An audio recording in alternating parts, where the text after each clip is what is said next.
gray, white, gold, and silver. Okay?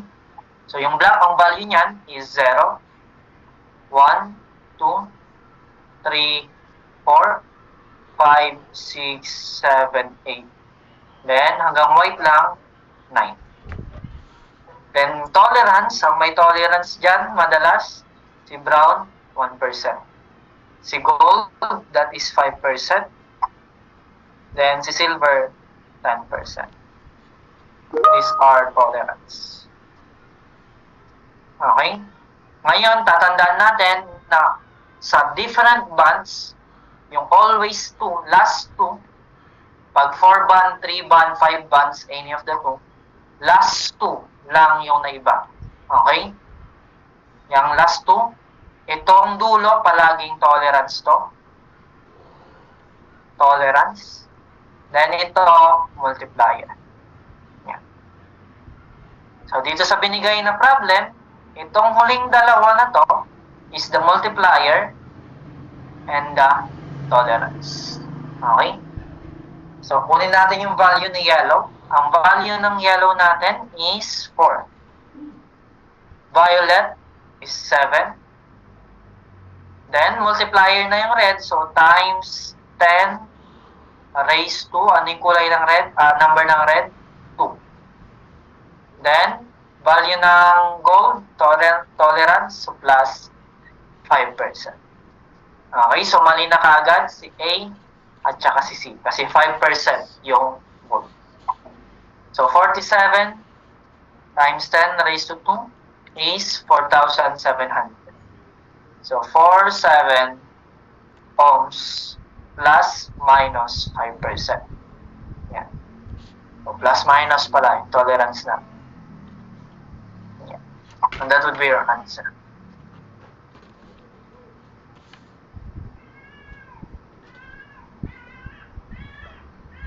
Okay, paki-screenshot.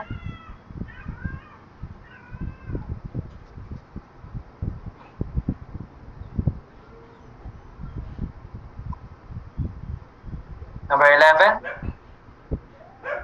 The coil of relay takes a current of 0.12 ampere when it is at the room temperature 40 degrees Celsius.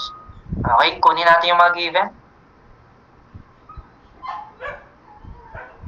So, I1 ko is 0.12 amperes at temperature na 40 degrees Celsius. Supply natin 120 volts. If the minimum operating current of the relay is 0.1, so assume mo yan na yung I2 natin. 0.1 ampere. Calculate the temperature above which the relay will fail to operate when connected to the same supply, so parehas lang yung voltage, given na ang temperature coefficient ko at 0 degrees Celsius is 0.0043. Okay, per degree Celsius. So, hanapin daw natin si, ano hinahanap? T2. Okay? So, si T2 yung required temperature. So, para mahanap si T2, una natin kailangan hanapin dyan is si resistance. Tama? May binigay na voltage at current. So, kunin natin si R1 and R2. Okay, for R1, that is voltage divided by current lang. 120 volts divided by 0.12 ampere. 120 divided by 0.12. That is 1,000 ohms. Then, kunin mo rin si R2.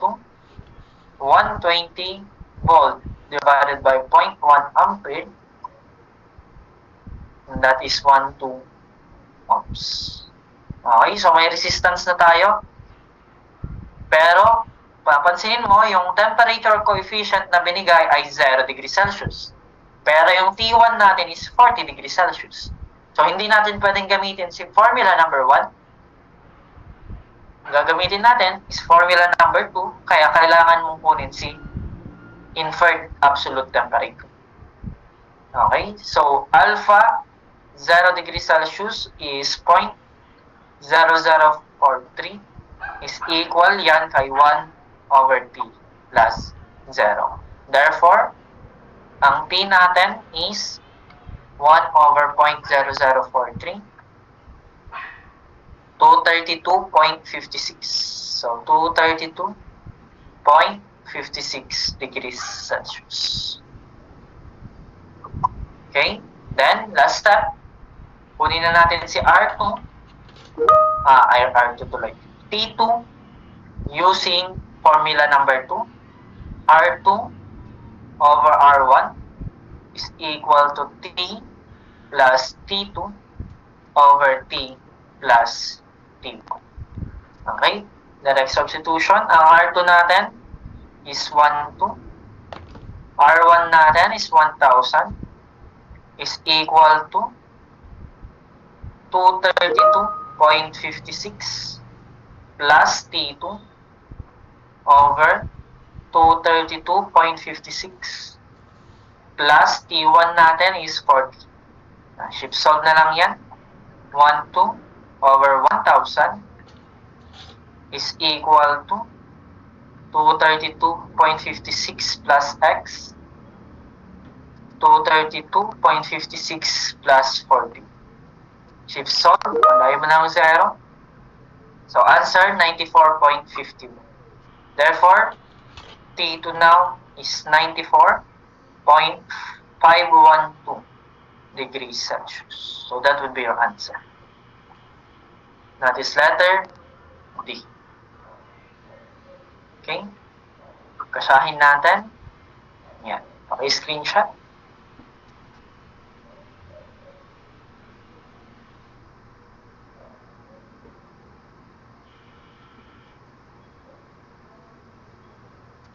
Next, number 12 tayo. 4 resistors, 52, 69, 74, 44 are connected in parallel. Find the equivalent resistance. So, tinuro ko na yan ng lecture. Parallel. So, gamitin mo lang yung ating shortcut. Okay, nakaparallel silang 4. So, gamitin na natin yung shortcut. 52 raised to negative 1 plus 69 raised to negative 1 plus 74 raised to negative 1 plus 44 raised to negative 1 then raised to negative 1. Okay? Plus 69 plus 74 plus 44 raised to negative 1. And that would become 14.293 ohms. So that would be your answer. Sana nakukuha na ito, mga problem na ganito. Kaya walang choices yan. Kasi simple solution lang.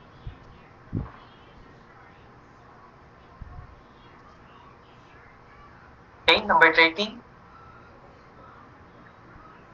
Two 115-volt incandescent lamps are connected in series with a 230-volt source. If lamp A is 75 watts and lamp B is 50 watts, determine the current drawn by the series. So, i-draw natin yung circuit. Okay? Then, may dalawa daw tayong ilaw. Take note, pag lamps, resistive yung mga yan. So, resistance lang yung kailangan natin yan. So, ang source natin, 230 volts. Then, ito, ang lamp rating natin, 115 volts na pareho. And, itong isa, may 75 watts na power. Itong isa, 50 watts na power. So, pwede natin kunin si R1 at saka si R2 using yung mga rating nila. Okay, for R1, nagamit lang tayo ng V squared over T. Saan ko yan kinuha? Sa formula ng power na V squared over R. Okay? So, R1 natin now is equal to 115 squared divided by 75. So, 115 squared divided by 75. That is 176.33 ohms. Kunin mo na rin si R2. 115 squared divided by 50. And that would become 264.5. Then, ano yung hinahanap? Current drawn by the series. Yung total current natin. Okay? Kunin natin using KVL. KVL tayo. 230 minus voltage ni R1, that is I times R1. That is 176.33 minus I times R2, 264.5 is equal to 0. Therefore, ang I natin dyan is ilan? So, 230 minus divided by 176.33 plus 264.5. Pwede nyo yung shift solve. Ginawa ko, inayos ko na lang. So, ang nakuha natin, 0.5217 amperes. And that is letter A. That would be your answer. Shift solve nyo, parehas lang din yung lalabas na sagot.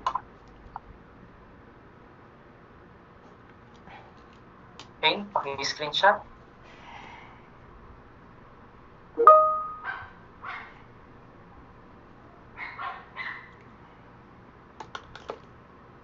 Number 14 tayo. A piece of wire has a resistance of 0.5 ohm. The length is doubled, so L2 natin is 2 ng L1. And area natin is 4 times ng area 1. What is resistance 2? Okay? Hinahanap. So, ratio and proportion lang yan. Take note. Same wire lang yan. Therefore, pwede natin sabihin, resistivity ay parehas. So, ratio and proportion, R2 over R1 natin na 0.5 is equal to L2, that is 2L1 over L1, times area 1 over area 2 na 4A1. Parehas lang yung resistivity, kaya 1 na lang yun. So, magkakancel si L1 at saka si A1. So, R2 now is equal to 2 divided by 4 times 0.5. That would become 0.25 ohms. And that would be your answer. Now, wala palang choices yan. Ayan yung sagot natin. Sana nakuha nyo ulit. Simple manipulation lang siya ng ratio and proportion.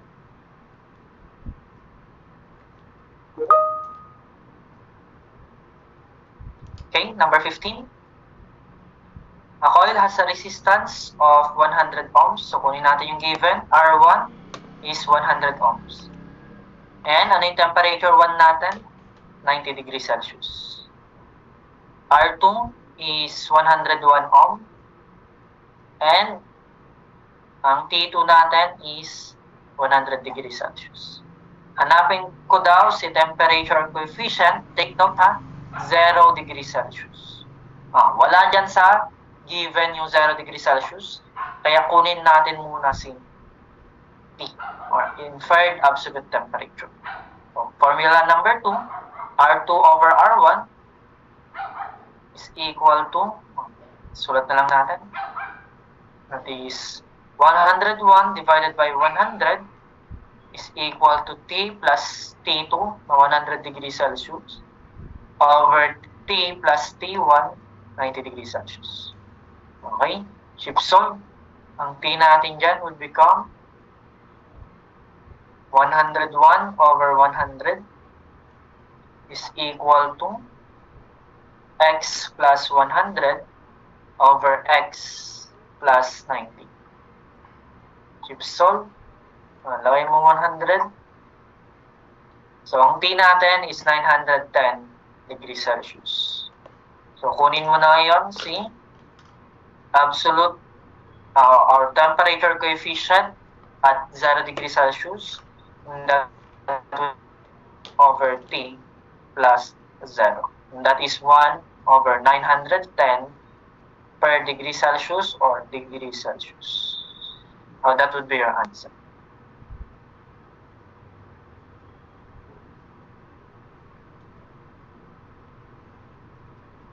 Okay, paki-screenshot.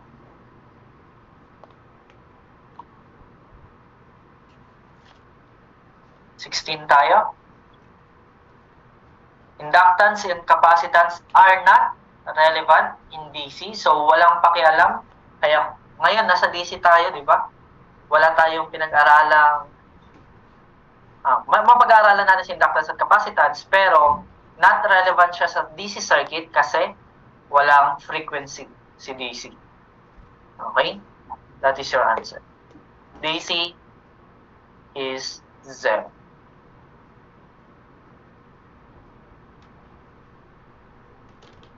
(17) 420 resistors are connected in parallel. The combination is connected in 20 volt. The current in any one of the resistor is, nakaparallel yan. Parallel sila. So, ibig sabihin, pare-parehas na voltage. Okay? So, pwede mo na kagad i-directang kunin si current. Tama? So, current now is equal to, I1 is equal to 20 volts divided by 20 ohms. So, that is 1 ampere. That would be your answer. Parallel kasi, kaya pare-parehas yung voltage nila. Pag kinuha yung total voltage, pag-plusin mo lang lahat ng current yan. So, magiging 1 plus 1 plus 1. So, 4 amperes yung total. Okay, number 18 tayo. Aluminum wire, 7.5 meter long, is connected in parallel with copper. Okay, so kunin natin yung given. Mayroong length si aluminum wire na 7.5 meter. And may length din si copper wire na 6 meter. When the current pass through the combination, take note nakaparallel sila. Parallel si aluminum at saka si copper. Nakaparallel. They are in parallel. Okay? Ang total current nila is 5 amperes. Pero, nalaman natin na ang current ni aluminum is 3 amperes. Kung 3 amperes si aluminum, ilan si copper? 5 minus 3. Tama? So, that is 2 amperes. The diameter of the aluminum wire is 1 mm. Sige, lagay ko na lang dito. This would become 5 minus 3 is equal to 2 amperes. Diameter of the aluminum is 1 mm. Tapos, hinahanap diameter ni copper. Given na ang resistivity ni copper is 0.017 micro-ohm meter and yung kay aluminum 0.028 micro-ohm meter. So, yan yung mga given natin. Ang hinahanap is si diameter ng copper. So, paano natin kukunin? Yan. So, nakaparallel sila.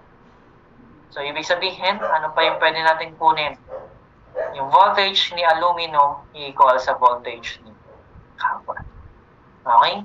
So, kunin natin muna si resistance ni aluminum kasi kompleto yung given. Tama? So, first step, kunin natin si resistance ni aluminum.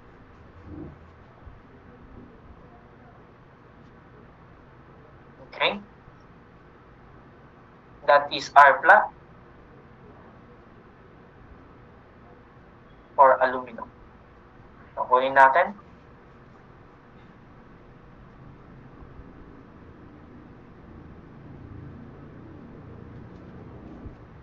Ang resistivity ni aluminum, 0.028 micro-ohm meter.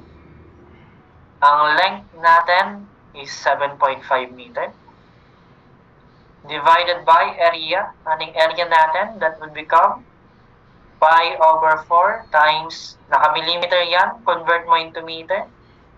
So, 1,000 mm. Then, square. So, ilan yung resistance ni aluminum? That would become 0.028 micro times 7.5 divided by pi over 4 times 1 over 1,000 then squared. And that is 0.2674 ohms. Okay? Then kunin natin next. Hindi pa natin makukuha yung resistance ni copper. Bakit? Walang diameter. Hinahanap si diameter. So, kukunin natin si resistance ni copper using yung voltage and current. So, kailangan muna natin kunin yung voltage ni aluminum. Kasi may binigay namang current. Tama? So, voltage ni aluminum now is equal to I ni aluminum times resistance ni aluminum. Yung makukuha natin yan, parehas lang yan kay copper. Kasi nga, nakaparallel sila. So, this would become 3 amperes times 0.2674. This would become times 3. And that is 0.802 volts.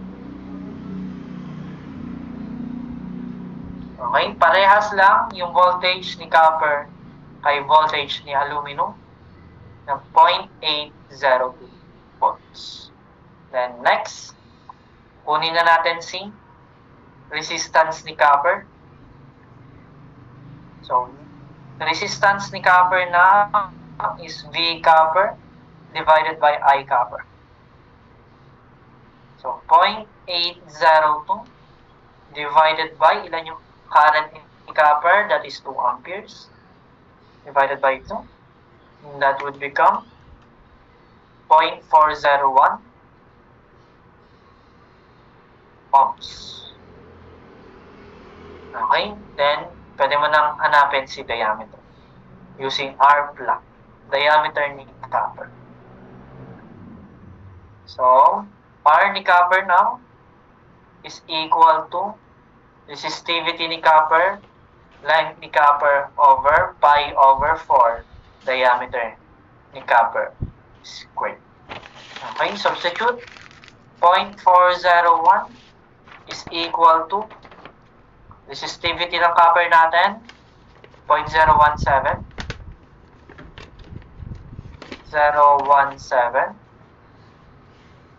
tama ba? Micro ohm meter times yung length ng copper natin, that is 6 meters ata. Tama. So, 6 meters divided by pi over 4 d squared. Shift solve na lang yan. So, that would become 0.401 is equal to 0.017 micro times 6 divided by pi over 4 x squared. Shift solve. 0, lagay mo.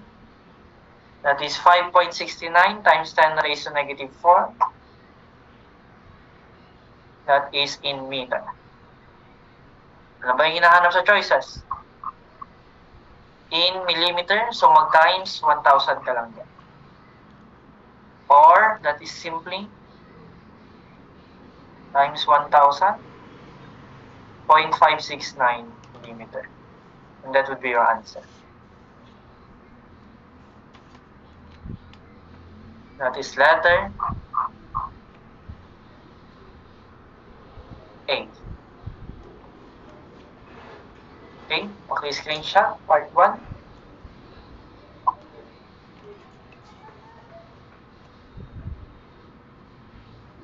Then part 2.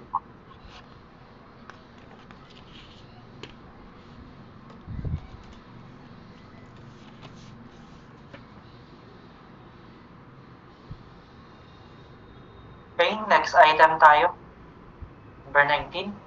The value of the temperature coefficient of at 50 degrees Celsius is 1 over 230 degrees Celsius. Okay? Hanapin ko daw yung value at 0 degrees Celsius. So, kunin first step, need lang natin kunin si T natin. Hanapin natin si T. So, 1 over 230 degrees Celsius is equal to 1 over T. Ano yung temperature natin doon? 50 degrees Celsius. So, T now would become 1 over 230 is equal to 1 over x plus 50. Subsolve 100. So, that is 180 degrees Celsius. Then, kunin mo lang ngayon si A at 0 degrees Celsius. Therefore, A now at 0 degrees Celsius is 1 over 180 plus 0, and that is simply 1 over 180. Okay, so 1 over 180 now is equal to 5.56. Okay? So, alpha now is equal to 5.56 or 0.00 shift n 0056 0.0056 per degree Celsius. So, any of the two, yun yung sagot. Kahit ito lang or ito, tama yung mga yan. That would be your answer.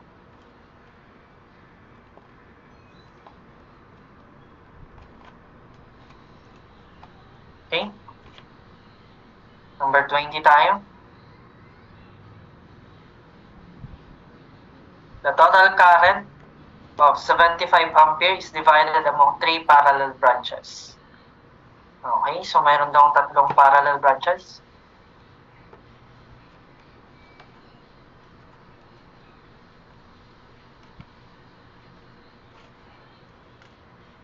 We have 75 amperes yung total dito.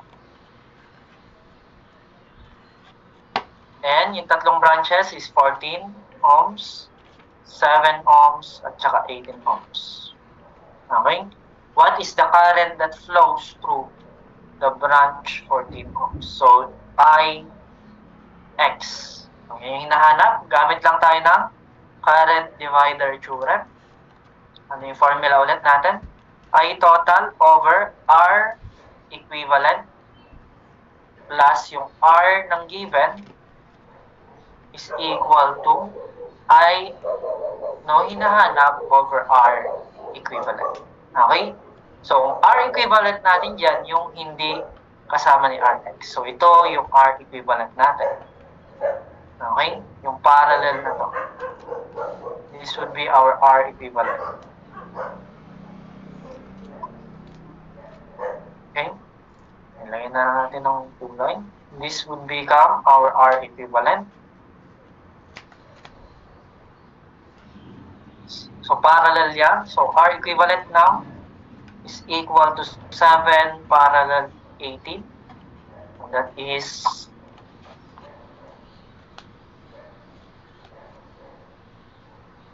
5.04 ohms. Ang I total natin, 75 amperes. Ang Rx natin is 14 ohms. Ang direct substitution, 75 over 5.04 plus 14 is equal to Ix over 5.04. Therefore, ang Ix natin dyan is 5.04 times 75 divided by 5.04 plus 14. And that is 19.85 amperes. And that would be your answer.